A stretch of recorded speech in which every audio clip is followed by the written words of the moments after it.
सबको पता था कि इसराइल की जानिब से रिटेलिएशन आएगी, लेकिन उसके अंदर कुछ पहलू थे। एक तो ये था कि हम ये एंटिसिपेट कर रहे थे कि शायद ये अमरीकी इलेक्शंस के बाद, सदारती इलेक्शन के बाद होगा।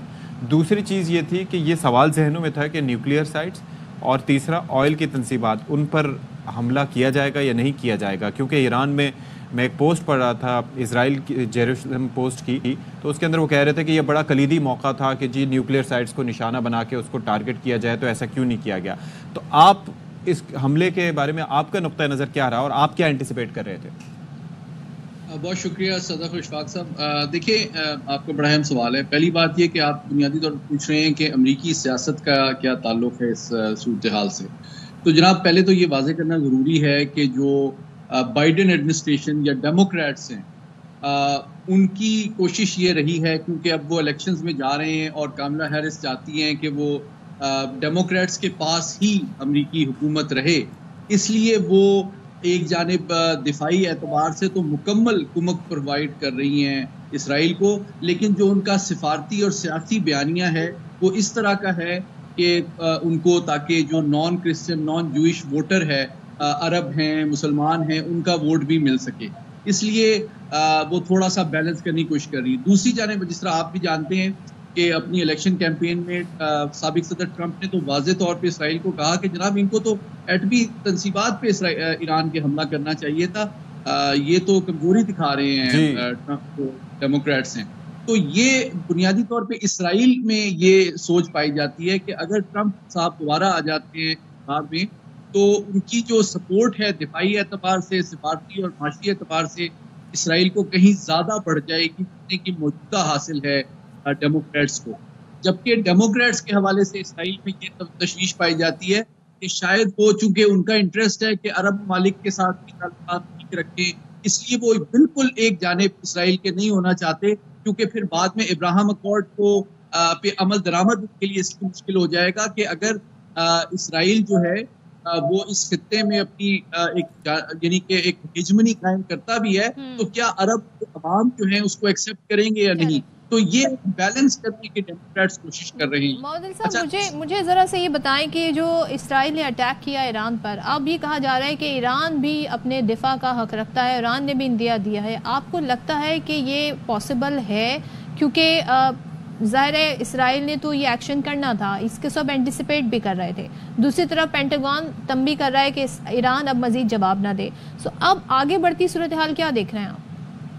बहुत अहम सवाल है। देखिए, मैं समझता हूँ 3 वजह से ईरान कुछ ना कुछ दिफाई या जवाबी कार्रवाई डेफिनेटली करेगा, और उसकी पहली वजह जो है वो तस्वीराती के साथ साथ सियासी भी है, क्योंकि जो ईरान के अंदर भी उनकी सियासी सपोर्ट है या मुखालफीन की कोशिश है कि उनकी हुकूमत को कमज़ोर किया जाए, और साथ ही साथ जो उनकी हलीफ तंजीमें हैं मशरिक़ वस्ता में, उनके लिए भी ये ज़रूरी है कि ईरान एक कमज़ोर जो है रियासत के तौर पे सामने ना आए, और एक सिंबॉलिक जवाब, उनकी एक सियासी जरूरत भी है ताकि वो अपनी हलीफ हुकूमत और अवाम के सामने मजबूती का इजहार कर सके।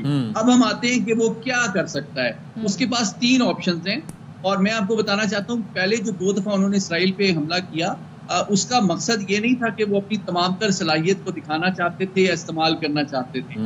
उन्होंने अलामती तौर पे जब पहली दफा हमला किया तो उसका मकसद ये था कि इसराइल और अमेरिका, बरतानिया, फ्रांस की जो उसको हेल्प है, उसके पूरे निज़ाम और हिकमत अमली को बेहतर अंदाज में जांच लें, देख लें कि वो कैसे डिफेंड करते हैं। पैमाने पे हमला करना हो तो उस गैप को और उसकी कमजोरियों को इस्तेमाल कर सकें।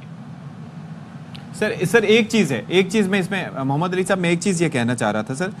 देखिए, किसी जगह पे बैलिस्टिक मिसाइल अटैक होना इज़ समथिंग एल्स, और किसी जगह पर तैयारों के साथ, क्योंकि जो इसराइली अखबार या इसराइली मीडिया ये कह रहा है कि 100 से ज़्यादा तैयारों ने बाकायदा तौर पर 2000 किलोमीटर का सफ़र तय करके, या हो सकता है इराक से उड़े हों जिस तरह से ईरान ने इल्ज़ाम आयद किया है, और वहाँ पर जाकर 3 घंटे से ज़्यादा एक कोऑर्डिनेटेड अटैक किया।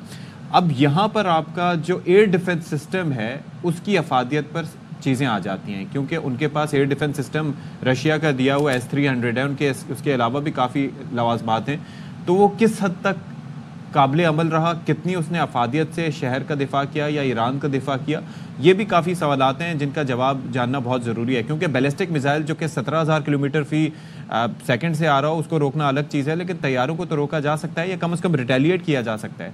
क्या ईरान इसमें कामयाब रहा? देखिए, मैं मुख्तसरन जवाब देने की कोशिश करता हूँ। पहली बात ये है कि जिस तरह मैंने पहले कहा, ईरान ने अपनी तमाम तर सलाहियत का इजहार या इस्तेमाल अभी तक नहीं किया है। जो दूसरी दफा उन्होंने हमला किया था तकरीबन 181 मिसाइलों के जरिए, वो सारे के सारे बैलिस्टिक मिसाइल नहीं थे, कुछ उन्होंने जो हाइपरसोनिक क्रूज मिसाइल है उनको भी इस्तेमाल किया था। और वो एक सिग्नल था इसराइल के लिए कि अगर आइंदा कभी जरूरत पड़ी तो हमारे पास हाइपरसोनिक क्रूज मिसाइल्स भी हैं जो कि बहुत एक्यूरेट हैं, सिर्फ तेज नहीं है, जो कि हम सिर्फ आपके तमाम 5 लेयर्ड जो एयर डिफेंस सिस्टम है उसको डिफीट कर सकते हैं। तो इस बात का एहतमाल इसराइल और अमेरिका को है कि अगर इस दफा वो हमला किया जाता है तो तादाद के मुकाबले में मेयार की सतह पे अगर ज्यादा क्रूज मिसाइल्स का इस्तेमाल करेंगे तो वो targeted surgical attack on specific installation. मेरा सवाल कुछ और था सर, मेरा सवाल कुछ और था। एक तो आप इसी वजह से वो थॉट इसी वजह से तो लगाया उन्होंने आके अमेरिका ने। जी मैं अब उसी तरफ आ रहा हूँ, लेकिन मैं दूसरा पहलू इसका ये है कि जो एयर डिफेंस सिस्टम है ये एक हकीकत है कि ईरान का कोई बहुत ज्यादा जदीद तरीन नहीं है। और जब हम डिफेंस सिस्टम की बात करते हैं तो इसी को इन्होंने टारगेट किया। S-300 की जो 4 बैटरीज थी उसी को उन्होंने टारगेट किया ताकि आगे दोबारा कभी उनको हमला करना पड़े ईरान पे तो ये एयर डिफेंस सिस्टम भी मजीद कमजोर कर दिया जाए। और तीसरी बात एक और बताना जरूरी है कि एयर डिफेंस सिस्टम को सिर्फ तबाह करना जरूरी नहीं होता, उसको इलेक्ट्रॉनिक वॉरफेयर के जरिए से जैम भी किया जा सकता है चंद मिनटों या घंटों के लिए, ताकि आपके जहाज उस विंडो को इस्तेमाल करते हुए हमला करके वापस आ जाएं और उसके बाद उतनी देर के लिए उनको ब्लाइंड कर दिया जाए। अच्छा, आखिरी बात कि ईरान के पास ये सलाहियत और अहलियत मौजूद है कि वो ज्यादा मोहल्ले बड़े पैमाने पे हमला कर सकते हैं इसराइल के हवाले से। और मैं समझता हूँ दाखिली सतह पे भी और जो उनकी हमायत याफ्ता तंजीमें हैं उनकी भी तवक्को होगी। लास्ट थिंग इतने बड़े पैमाने पे ना करें कि जंग बहुत ज्यादा तवील और फैल जाए। अच्छा, चलें, कुछ आपकी आवाज़ में भी डिस्टॉर्शन आ रही है, वरना मैं ये पूछना चाह रही थी कि सलामती कौंसिल का इजलास होना है, कुछ नतीजा निकलेगा कि नहीं निकलेगा? ये कोई सवाल जो है इसकी कोई ज़ाहिर बुकत तो नहीं है क्योंकि हमें पता है क्या नतीजा निकलेगा। Thank you so much Mohammad Ali Sahab. America is there to veto. America और उसके साथ जो बाकी मुल्क हैं जो इसराइल को सपोर्ट करते हैं तो उसके मौके उसके होते हुए वीटो वीटो वीटो